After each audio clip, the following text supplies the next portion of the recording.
ఒకసారి మా ప్రతినిధి నారాయణ కూడా సిద్ధంగా ఉన్నారు. ఒకసారి అక్కడి నుంచి డీటెయిల్స్ అందించడానికి. నారాయణ, ఏ ఏరియాలో అక్కడ భూమి కంపించినట్టుగా స్థానికులు చెప్తున్నారు? మీరున్న ఏరియాలో మీరు ఎక్స్పీరియన్స్ చేశారా లేదా? ఉమ్మడి ఖమ్మం జిల్లా వ్యాప్తంగా కూడా ఈ రోజు ఉదయం సరిగ్గా 7:28 నుంచి 7:30 వరకు దాదాపుగా ఈ 2 నిమిషాల పరిధిలోని జిల్లా వ్యాప్తంగా కూడా భూకంపాలు జరిగాయి.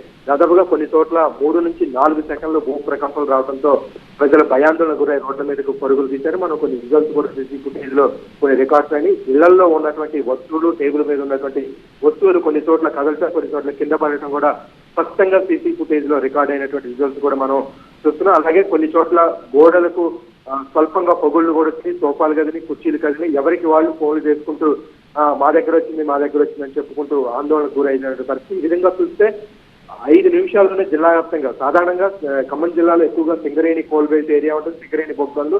ఈ ప్రాంతంలో గతంలో స్వల్పంగా భూకంపం వచ్చినటువంటి పరిస్థితి. కానీ మైదాన ప్రాంతంలో ఖమ్మం కావచ్చు, మధిర, ఈ విధంగా చూస్తే సత్తుపల్లి, అన్ని ప్రాంతాల్లో కూడా మైదాన ప్రాంతాల్లో కూడా భూకంపం రావడం ఒకంత ప్రజలు భయాందోళనకు గురైనటువంటి పరిస్థితి. భద్రాచలం, మణుగూరు, కొత్తగూడెం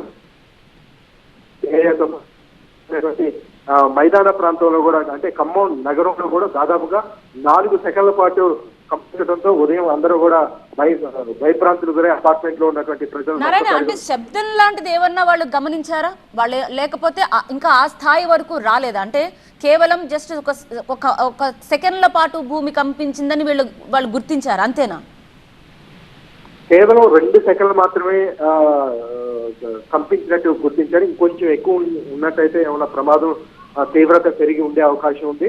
అంటే ఇప్పుడు సోఫాల్లో కూర్చున్న వాళ్ళకి సోఫా కదిలినట్టు, కుర్చీలో కూర్చున్న వాళ్ళు, పడుకున్న వాళ్ళు స్వల్పంగా కదిలినట్టు, టేబుల్ మీద ఉన్నటువంటి చిన్న వస్తువులు కొంచెం అటు ఇటుగా కూడా కంపించినటువంటి పరిస్థితి ఉంది. కొన్ని చోట్ల శబ్దాలు కూడా వచ్చినాయి. అంటే పైన ఉన్నటువంటి వస్తువులు కింద పడటం ద్వారా ఆ కంపనకు గురై ఆ శబ్దాలు రావడంతో ఒక్కసారిగా భయాందోళనకు గురయ్యారు. ఏదన్నా జరిగిందేమో అనేటువంటి ఆందోళన అయితే గురయ్యారు. తర్వాత మొత్తం కూడా భూకంపం వచ్చినట్టుగా కూడా నిర్ధారించుకొని అందరూ కూడా మనం చూస్తున్నాం. రైట్ నారాయణ, ఈవెన్ దృశ్యాల్లో కూడా కనిపిస్తున్నాయి. ఖమ్మంలో కొన్ని దృశ్యాలు మీరు చూస్తున్నారు. ఆల్ ఆఫ్ సడన్ మీరు స్కూల్కి రెడీ అవుతుంది ఒక స్టూడెంట్, ఆల్ ఆఫ్ సడన్ ఆ టేబుల్ మీద ఉన్న వాటివి అన్ని కూడా పడిపోవడంతో కంగారెత్తి ఆమె వారు అటుపక్కకు పరిగెడుతున్న దృశ్యం మనకు కనిపిస్తుంది. ఇలా మనకి భూ ప్రకంపనలకు సంబంధించి మనం సెన్స్ చేయగలిగాం. అంటే సాధారణంగా ఒక 30 సెకండ్స్ లోపు, ఒక 10 సెకండ్స్ శాస్త్రజ్ఞులు కూడా చెప్తూ ఉంటారు, మెటీరియాలజీ డిపార్ట్మెంట్ వాళ్ళు కూడా చెప్తూ ఉంటారు, భూమి తన కింద సర్దుబాటు చేసుకుంటూ ఉంటుంది పొరల్ని. ఆ పొరల్ని సర్దుబాటు చేసుకుంటూ ఉన్నప్పుడు ఇలాంటివి మనం గమనిస్తూ ఉంటాం అని వాళ్ళు చెప్తూ ఉంటారు. 3 లోపు వచ్చిన వాటిని కూడా పెద్దగా పట్టించుకోవాల్సిన అవసరం లేదని చెప్తూ ఉంటారు. ఆ పైన వచ్చినవి ఎక్కువసేపు గనక ఉంటే అప్పుడు మనకి అది భూకంపానికి సంబంధించి మనం అవగతమయ్యి మనం దానికి డేంజర్ లెవెల్ ఎంత ఉందనేది మనకి తెలుస్తుందని చెప్తూ ఉంటారు.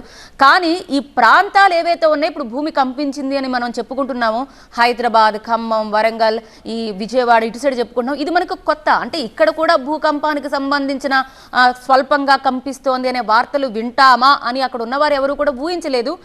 ఇప్పుడు మనం వింటున్నాం. ముఖ్యంగా హైదరాబాద్లో, బంజారా హిల్స్ ఈ ప్రాంతాల్లో ఎక్కువగా మనం దుర్వినియోగం ఎక్కడో పాల్పడుతున్నామంటూ శాస్త్రవేత్తలు కూడా చెప్తున్నారు. వాళ్ళు రీసెర్చ్ చేసి మరి చెప్తున్నారు, ఇక్కడ ఏది రాదులే, మనం అంతా రక్షణ కవచంలా ఉంటుంది, ఇదంతా మనకి సేఫ్ అని మనం అనుకుంటున్నాము. అలా మనం అనుకుంటూ మరీ డీప్గా వెళ్తూ బోర్వెల్స్ కోసం వాటిని ఎక్కడో దుర్వినియోగానికి పాల్పడుతున్నాం, అది ఎఫెక్ట్ ఉంటుంది అని కాస్త ముందుగా వారు సూచిస్తున్నారు. ఇంతకుముందు మనతో ప్రొఫెసర్ చక్రవర్తి మాట్లాడుతూ అదే చెప్తున్నారు. ఏదేమైనప్పటికీ కూడా అలాంటి వాటికి ఇంకా కాస్త దూరంగా ఉంటే భవిష్యత్ తరాలకు కూడా సేఫ్ అనేది మనం చూపించిన వాళ్ళు అవుతామని చెప్తున్నారు. ఈ దృశ్యాలు చూడండి, మనకి సరిగ్గా మనకి 7:27 నుంచి మనకి కనిపిస్తుంది. అంటే 7:26 నుంచి 7:27 మధ్యలో, అంటే జస్ట్ మనకి బహుశా ఈ కెమెరాలు, కొంతమంది ఇళ్లలో కెమెరాలు పెట్టుకున్నారు కాబట్టి దృశ్యాలన్నీ కూడా రికార్డ్ అయ్యాయి. సాధారణంగా కంపించిన సమయంలో కాస్త మనకి రికార్డ్ అయిన ఎక్స్క్లూజివ్ విజువల్ టీవీ నేను స్క్రీన్ పై చూపిస్తున్నాం. భూమి స్వల్పంగా కంపించింది అనడానికి సాక్ష్యంగా నిలిచిన దృశ్యం ఇది. ఎవ్వరూ అక్కడ లేరు, చుట్టుపక్కల ఎలాంటి తిరుగుతున్న వాళ్ళు కనిపించలేదు. హఠాత్తుగా ఆ పైనున్న వస్తువులు కింద పడిపోయాయి. అంటే ఈవెన్ ఇది గమనించిన వాళ్ళు, అంటే ఏదో గమనించి వెనక్కి తిరిగింది ఆ అమ్మాయి. అంటే ఆమె కూడా సెన్స్ చేసింది, బహుశా కింద ఉన్న పాదం కింద ఉన్న నేల ఏమైనా కదులుతున్నట్టుగా ఆమె సెన్స్ చేసి ఉండొచ్చు. అందుకని ఏం జరుగుతుందా అని ఆశ్చర్యంతో ఆమె వెనక్కి తిరిగి చూసేటప్పటికి వస్తువులు కింద పడుతున్న దృశ్యం చూసి కంగారెత్తి వాళ్ళ మదర్ దగ్గరికి వెళుతున్న దృశ్యం మనకు కనిపిస్తుంది. సో ఇలా కొంతమంది సారీ అది మనకి అది స్కూలా లేకపోతే ఇల్లా వీటికి సంబంధించి ఏమీ తెలియదు, కానీ మనకి ఆ ఆఫీస్ మనకి ఎందుకంటే బికాస్ పుస్తకాలు కనిపిస్తున్నాయి, సంథింగ్ ఏదో అక్కడ సోఫా కనిపిస్తోంది, బుక్స్ కనిపిస్తున్నాయి, ఇవన్నీ కూడా మనం చూస్తున్నాం. ఇక్కడ మనకి గోడకు పగుళ్ళు ఏర్పడిన దృశ్యం కూడా మనకు కనిపిస్తోంది. అంటే ఇది కంపించినప్పుడు సాధారణంగా ఏవైతే నిర్మాణాలు ఉంటాయో అవి వాటికి సంబంధించి క్రాక్స్ వచ్చిన దృశ్యం మనకు కనిపిస్తోంది. ఇవి కూడా వాళ్ళు ఇప్పుడు పంపిస్తున్నారు భూమి కంపించింది అనడానికి ఈ సాక్ష్యంగా మనం ఇది దృశ్యాలు కూడా